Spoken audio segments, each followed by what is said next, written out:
with the Squirrelateral Commission. And so there's something about global commodity prices in this complicated economy. There's coups in acorn-rich countries. And then we've got our friends at the Pepsi Corporation who are somehow working closely with Kylie Jenner in this library tangent.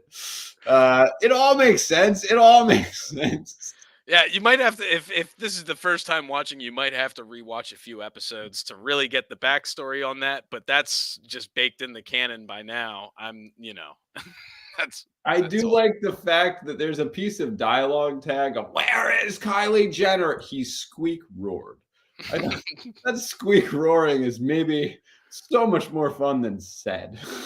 Right. Yeah, that was a good bit. I like also that there were a few drops of soda left in the Tepe Yodel can, because then that means the squirrel could drink that potentially and create a squirrel-sized earthquake. The squirrel-sized earthquake in this park, Yeah. that's going to register on the Richter scale. Big time. Big time. I thought it was a great tale. I think it was a little bit I think it was a bit wider triangle than our first one from Mr. Whiskers, only because you the backstory that gets baked in by the end of it is it's going to get lost on readers who aren't necessarily caught up in You're you know what I mean, watched every single episode. you're telling me there are Every readers that haven't watched every single episode? Well, I mean, obviously that's not true, but I'm just saying if if that were the case, if there ever was somebody to just jump in out of context, I think then we've it would saturated the internet. I don't think there's more.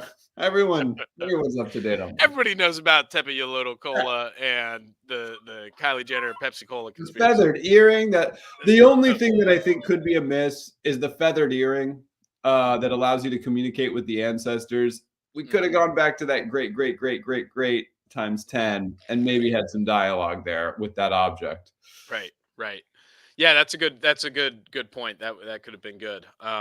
Also, I don't think it was millennia, just because squirrels have shorter life cycles. Ah, good catch. So it's Yeah. probably millennia for squirrel years. Definitely. Squirrel year normalized to the squirrel lifespan. I Yeah. apologize to I'm our, not sure what to the our squirrel to dog overlords. to human ratio is. I will get back to you on that. Yeah, Yeah, keep us posted. That's urgent. it is. It really is. All right. So third and final story of the day. It's Slice. Let's see if Slice has what it takes to compete with Mr. Whiskers and Nacho's story. Deep inside Rock Creek Park, in a hollow of a gargantuan black chestnut oak tree, congregated 13 black, grey, and brown squirrels dressed in ornate vestments of acorn guts, saliva, sap, mulch, and mulberries. The augur took the dais surrounded on all sides by torches. Looking up from beneath his hooded garment, he spoke to the squirrel about their various disinformation and propaganda efforts. The Birds Aren't Real campaign has proven to be the strongest, longest-lasting effort, with 30% of humans, 10% of fish, 70% of mammals, and a whopping 87% of flighted animals believing that birds are actually man-made drones. The crows remain unconvinced, he groaned. The Squirrel members quietly chin-wagged about their shared hatred of crows. Although the squirrel and crow had many common enemies, they've been at odds since the Groundhog Rebellion of '73. No, a Squirrel member named Cheek said, standing up and raising his voice to squeak pitch. I gotta say something. Every night I come home to Joanne and the kids, I'm looking over my tail. My cousin is a tree squirrel, and he keeps a fully loaded squirrel schnickoff in his dray at all times. Joanne doesn't want that in our house, but what am I supposed to do? What's the point of wearing these uniforms and meeting on Tuesdays to talk about bird myths? No offense, Augur, but what's the point in starting and tracking this propaganda if we can't even convince our enemies that they're not real? These guys are smart. Yeah, another Squirrel member cawed, quickly covering his beak and pulling the ill-fitting hood further down to better cover his crow face. Excuse me. These beautiful crows have to go. They're too smart for us. The augur, upon realizing another crow had infiltrated their Squirrel meeting, calmly closed his binder and adjourned the meeting. Menacing black eyes enveloped the crow as he backed toward the exit and vowed he'd remember their faces. Cheeks dropped his head into his paws and wept as the crow flew away. All right, so here we have a cabal, a very mysterious cabal meeting in the depths of Rock Creek Parkway or Rock Creek Park in DC, um, and the uh, the squirrels are concerned. Well, they're going over the agenda of how well this misinformation campaign is going, of convincing people that birds aren't real, especially birds themselves. And then one of the members stands up and says, "You know what? I don't know what is the point of all this. I'm worried. I don't think that you know what's the point if we can't even defeat our enemies with this campaign." And at that moment, a another council member chimes in and agrees, but it quickly becomes clear that that council member is a crow in Squirrel's clothing. Um, After it is found out, the lead squirrel, calmly ends the meeting, and they turn their wrath on the crow, who flies away with a caw of vengeance. So much to dig our teeth into here.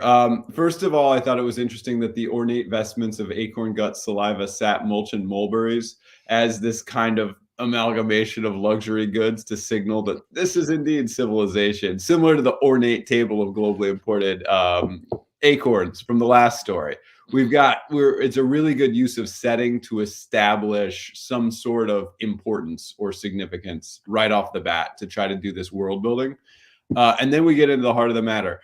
We're getting into the birds aren't real campaign, and we're in Slice's favorite, the essential metaphor of his work is the bureaucratic overreach into the natural world. And so we're going over these metrics. It's a kind of TPS report. And it's looking at the effectiveness of the absurdity of birds aren't real. And so then the 87% of flighted animals believing that birds are actually man-made drones, which is a fascinating paradox to consider. And then it turns out that the rug gets pulled out from these squirrels at the squansel, or also the squorum within the squansel. And there actually is there's a crow that has infiltrated this, basically saying that this misinformation campaign is actually misinformation to the squansel, not to the birds aren't real potential. It calls into question all of the metrics. And it looks like the squirrels who have the upper hand might not have had any upper hand at all. And this is playing in to the crows. Right. Well, and that's something that I only caught it on this final rereading of it, is in that last line where the chairman closes his binder, and upon realizing another crow had infiltrated the squansel movement. So implications that crows had infiltrated the squansel before. So, and then that goes hand in hand with Cheeks being so concerned and and then weeping at the end too. Right. It's like, what's the point of these meetings? Maybe it's to keep us distracted from what the crows are up to. Or right. There's a level of intrigue. This feels like a thriller, where reality is really through the looking glass of you're not sure who's got the upper hand the whole time. The crows are leading the squirrels down this own rabbit hole of their own. Wow. And it's only through this parliamentary procedure that they have the illusion of productive resistance towards the crows, but it's just political theater. And then the irony there is another great story laden with irony is the crow, obviously smarter than but the pride cometh before the caw, as they say, where all of a sudden they can't just be quiet, can't just let them go on. No, gotta have a little bit of a I got you. Excuse me. Yeah. These beautiful crows have to go. They're too smart for us. Like, it's like, okay, I'm onto this game. I've seen this before. So Yeah, fantastic stuff. I don't know, Fantastic world building in all three. Really, Yeah, really yeah. great. We get the first one was there was so much military movement. The scale of that seemed very, very epic, going from the individual. The The second one, enemies, yeah. the second one had a lot of like globalized intrigue and conspiracy theory with this really dense reference or allusion to earlier canonized Clash of the Pencils bits. And then Slice comes in and turns the table, pulls the rug out from the reader just when you think halfway through the story you've got what's going on. No, the Crows have had the upper hand all along. The whole Like, time. don't get it Yep. twisted. Yeah. And it's interesting the different enemies that the squirrels were fighting in all three, a little bit different, but then again all the same, Mhm. in the same way. So I don't know, I love it. Great stuff. Great stuff. Animal stories You know, always bring out the epic. it's true. It's true. All right. Speaking of bringing out the epic, we've got an epic top sentences of the week coming up, as well as our next prompt, and we'll crown Slice winner of the week, see who wins the day, all after these messages. Come to J-Rock Subaru. Now feel it's on a great heat lapse. Feel like a lizard again. Sweat it out, let it pour. Burn the dance floor. Free lifetime membership. There are 100 classes. Come and dance, come and sweat. This skill you won't regret. Feel the beat in your bones. Stretch it out, lose control. Groovy moves, energy high. Dance with us, touch the sky. Free lifetime membership. There are 100 classes. Come and dance, come and sweat. This deal you won't regret. J-Rock Zumbaroom. It's a catchy beat. They've got catchy classes. They'll catch you.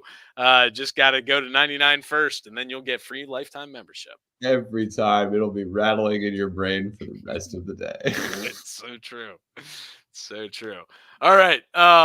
Here we go. So let me do this first. Hit this button. See who wins today. And believe it or not, it was Slice coming down to the wire against Mr. Whiskers. Thank you. All right. There you go. Scoreboard for the week. Like I said, it's crazy. Slice was out there doubling up points. Here's the prompt for next time. In a futuristic city where robots assist with daily tasks, a malfunctioning refrigerator begins to rally others and cause chaos. Yeah, it's deep in the. You're gonna have to really use your imaginations here. Really, really deep into the future. Yeah. Definitely not the present. Definitely. No.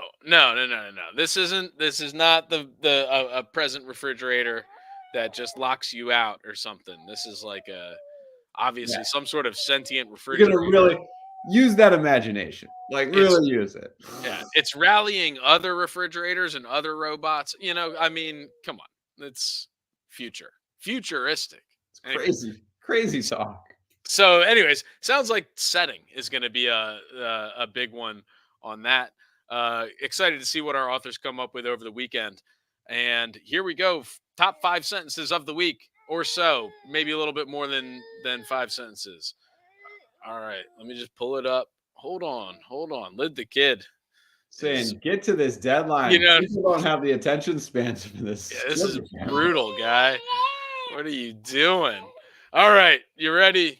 Top 5 sentences of the week, starting right now.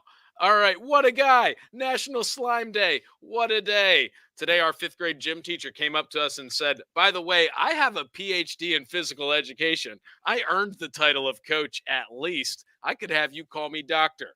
I looked around and everyone was skeptical, but we couldn't say no, so off we went to die. We didn't win, sad face. That slime ball, Gavin's slime ball, won. He was greener, smellier, more mucus-like, but no consciousness. Tiny imps swung down from ivy to snatch up bunnies and throw them at pink kangaroo crickets who weren't as impressive as you'd think. Octavius's inner circle fidgeted nervously until one nervously squeaked, "Sir, we haven't heard back from her since she was dispatched to the library. They did find this in the rubble. The squirrel pulled out a crumpled can of Tepeolotl cola with a few drops left in the bottom. Octavia screamed in white-hot rage. Drill? There's no drill for this. You need to send the SWAT team, the National Guard, maybe DARPA. Hurry. How could the Squirrel Lateral Commission fix global commodity prices, arrange coups in acorn-rich countries, or operate Fortune 500 companies like Pepsi-Cola with the extra scrutiny from a species slowly rediscovering their natural instincts? The trees whispered, "This is our land, not yours. There's a lesson we'll teach you annoying humans to get out of this place. Commander John, bring the flamethrower." A large boar with a human head came with a large black and white flamethrower and started scrolling on Squirrelgram reels. On there, he saw countless motivational reels telling him to get out of his comfort zone and find himself. In that dumpster, I felt alone. I missed my mom. I'm still soft. I need to create a hard shell. I slithered out of the trash pile and dripped over to the duck pond. Yeah, another Squansel member cawed, quickly covering his beak and pulling the ill-fitting hood further down to better cover his crow face. Excuse me. These beautiful crows have to go. They're too smart for us. Felix turned white when he touched the moss forming on Jenny's cheekbones. They needed to embrace that caramel chocolate cookie momentum. The Birds Aren't Real campaign has proven to be the strongest, longest-lasting effort, with 30% of humans, 10% of fish, 70% of mammals, and a whopping 87% of flighted animals believing that birds are actually man-made drones. There you have it. I don't know of any other contest on the internet that's going to give you that cross-section of sentences. I don't think anybody anywhere Yeah. should give you that cross-section of sentences. That's madness. That was, wow. All right. I need the weekend, at least 4 days, to recover from reading that. We will see you on Tuesday. So until then, keep those pencils sharp. And kids, don't let your creativity get captured. Turn on the stream tonight, short stories in the spotlight. Writers bring their best to light. The Story Central time. Breaking down the plots, characters that fought, twist and hit the spot. Is all you live tonight. Are you ready for some stories in a live stream glory? It's the contest of the year. Writers have no fear.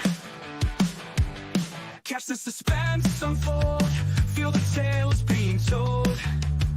Critiques fair and bold. The truth will soon be known. Dollars from far and wide. Mysteries you can't hide. Every twist takes us all right. By these rules we abide. Are you ready for some stories?